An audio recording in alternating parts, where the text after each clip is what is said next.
ओम श्री लक्ष्मी नारायण जी नमः। सुख सागर तीसरा स्कंद 10वां 11वां 12वां तीनों स्कंद पढ़ेंगे। छोटे छोटे अध्याय हैं ये। 10वां 11वां 12वां अध्याय पढ़ेंगे। ब्रह्मा जी का नारायण जी की कृपा से देवताओं पांचों तत्वों और वृक्षादिकों का उत्पन्न करना। मित्र ऋषिवर बोले, हे विदुर, वह पुरुष ब्रह्मा जी को ध्यान में दर्शन व धैर्य देकर अंतर ध्यान हो गए। ब्रह्मा जी ने उस पुरुष की कृपा दृष्टि से अपने में संसार रचने की समर्थ्या पाकर जगत की उत्पत्ति करना आरंभ किया। पहले उन्होंने देवताओं को पांचों तत्वों समेत, जिसका वर्णन ऊपर हो चुका है, फिर अनेक रंग के वृक्षों और पशु पक्षियों को उत्पन्न किया। जब ब्रह्मा जी देवताओं को और वृक्षादिकों की रचना कर चुके, तब उन्होंने कई मनुष्यों को, जिनको दुख व सुख दोनों बराबर रहता है, अपनी इच्छा से मानसिक सृष्टि उत्पन्न किया। कमल के फूल से 14 भुवन, 7 लोक ऊपर व 7 लोक नीचे के बनाए।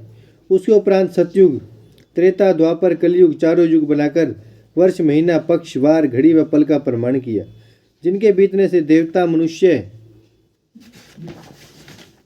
दैत्य और राक्षस आदि सब जीवों की आयु पूर्ण होती है। देवता, दैत्य, राक्षस और मनुष्य की योनि सामने तथा पशु पक्षी आदि की योनि पीछे होती है। ब्रह्मा की आयु के एक दिन में 14 मनवंतर बीतते हैं। एक मनवंतर में 71 चतुर्युगी भोग करते हैं, जो 994 चतुर्युग हुए। यह बीत जावे तो ब्रह्मा की आयु एक दिन समझना चाहिए। उसी दिन के प्रमाण 30 दिन का महीना, 12 महीने का वर्ष और 100 वर्ष की आयु ब्रह्मा की है। रात भी उनकी उसी दिन के बराबर होती है। सो ब्रह्मा जी दिन भर जीवों की उत्पत्ति करते हैं। जब ब्रह्मा का एक दिन बीतकर संध्या होती है, तब जगत का प्रलय होता और सब संसारी जीव नष्ट हो जाते हैं।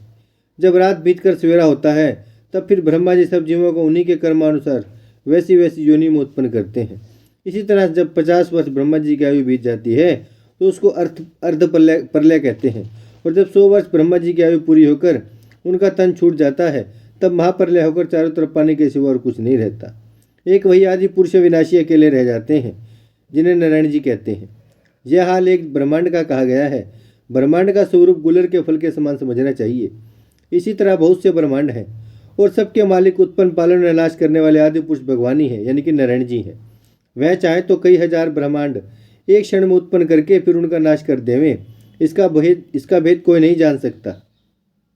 वे नारायण जी उस समय भी थे जब कोई नहीं था, और जब कुछ न रहेगा तब भी वे अविनाशी पुरुष स्थिर रहेंगे, यानी कि नारायण जी तब भी रहेंगे जब कोई नहीं होगा सृष्टि में।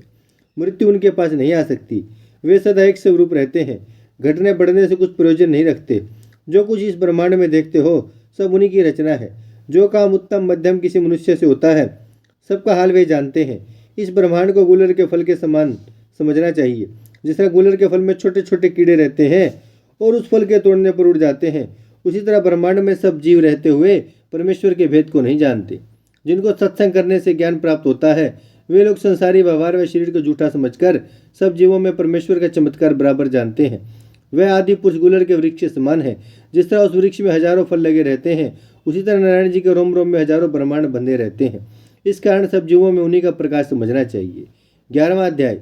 ब्रह्मा जी का सनक, सनंदन, सनातन व सनत कुमार और रुद्र को उत्पन्न करना।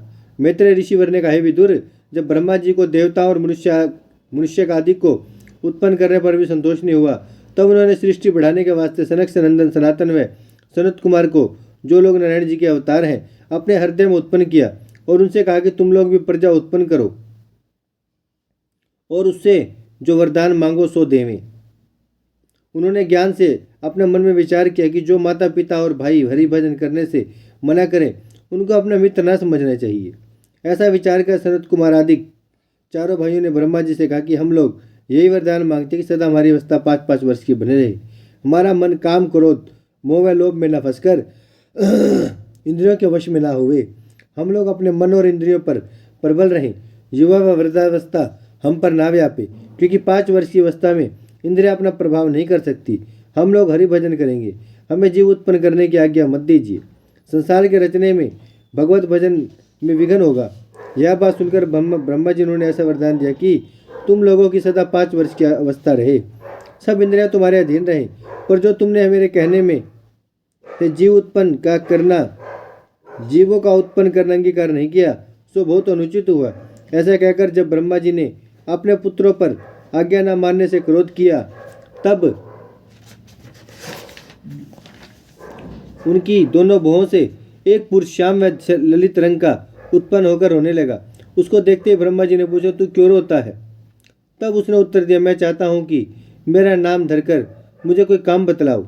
ब्रह्मा जी ने कहा, तूने उत्पन्न होते समय रुदन किया, इसलिए मैंने तेरा नाम रुद्र रखा। तू जीवों की उत्पत्ति कर, सब देवताओं में श्रेष्ठ होकर रहे। संसार में शिवशंकर, भोलानाथ, महादेव आदि तेरे अनेक नाम प्रसिद्ध होंगे। रुद्र ने ब्रह्मा जी की आज्ञा से राक्षस, भूत, पिशाच आदि जिनके स्वभाव में काम, क्रोध, लोभ, अहंकार भरा था, अपनी इच्छा से उत्पन्न किया। किंतु उन लोगों से ब्रह्मा जी को संतोष नहीं हुआ। उन्होंने रुद्र से कहा, रुद्र, तेरी उत्पत्ति क्रोध से हुई है। जब तक तेरे अंतकरण में सत्वगुण नहीं आवेगा, तब तक तुम्हारे उत्पन्न किए हुए जीव धर्मी होंगे। इसलिए तुम पहले जाकर परमेश्वर का तप करो। जब तुम्हारे स्वभाव में तमोगुण छूटकर सत्वगुण का प्रवेश हो, तब सत्वगुण से जीवों की उत्पत्ति करना।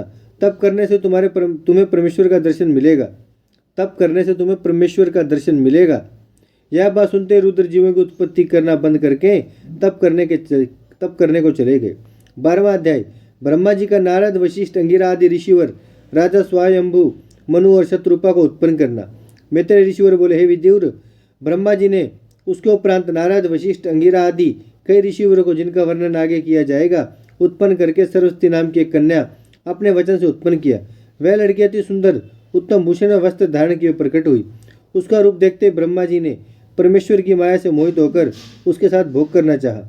तब नारद जी और अंगिरा आदि ने यह धर्म देखकर ब्रह्मा को समझाया, हे पिता, यदि तुम जगत गुरु होकर ऐसा पाप करोगे तो संसारी लोग भी यह हाल सुनकर अधर्म करेंगे।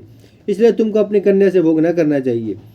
जब ब्रह्मा को अपने पुत्रों के समझाने से ज्ञान प्राप्त हुआ, तब उन्होंने उसी समय लज्जित होकर अपना वह शरीर छोड़कर दूसरा तन धारण किया। ब्रह्मा की लोथ से एक अंधियारा सा उठा था। वही अंधियारा संसार में कोहरा नाम से प्रसिद्ध हुआ, जो प्रातकाल दिखलाई देता है। फिर ब्रह्मा ने चारों मुख से 4 वेद उत्पन्न किया और वास्तु विद्या, वेदक शास्त्र, यज्ञ व दान का विधान व संगीत शास्त्र, 4 तरह की विद्याएं, 4 आश्रम प्रकट किए। जब ब्रह्मा ने देखा कि अकेले मेरे उत्पन्न करने से जीवों की वृद्धि नहीं होती, तब उन्होंने अपने दाहिने अंग से स्वायंभु मनु नाम का एक पुरुष और बाएं अंग से शत्रुपा नाम की स्त्री उत्पन्न करके उन दोनों का विवाह कर दिया और उनसे कहा कि तुम दोनों आपस में भोग विलास करके मनुष्य उत्पन्न करो। यह वचन सुनकर स्वायंभु मनु बोले, हे विधाता जी, मैं आपकी कृपा से बहुत मनुष्य उत्पन्न करूंगा, पर उनके रहने के लिए स्थान चाहिए। चारों ओर पानी भरा हुआ है, सो वह लोग जल पर नहीं रह सकते। अभी तक आपने जिनको उत्पन्न किया वे सब कमल के फूल पर बैठे हैं, मेरे उत्पन्न करने से अधिक होकर कहाँ रहेंगे। यह बात स्वायंभु मनु से सुनकर ब्रह्मा जी बोले, पहले तुम नारायण जी का तप करो, पीछे से मनुष्य की उत्पत्ति करो, मैं उन लोगों के रहने के लिए स्थान का उपाय करता हूँ। ओम श्री लक्ष्मी नारायण जी नमः।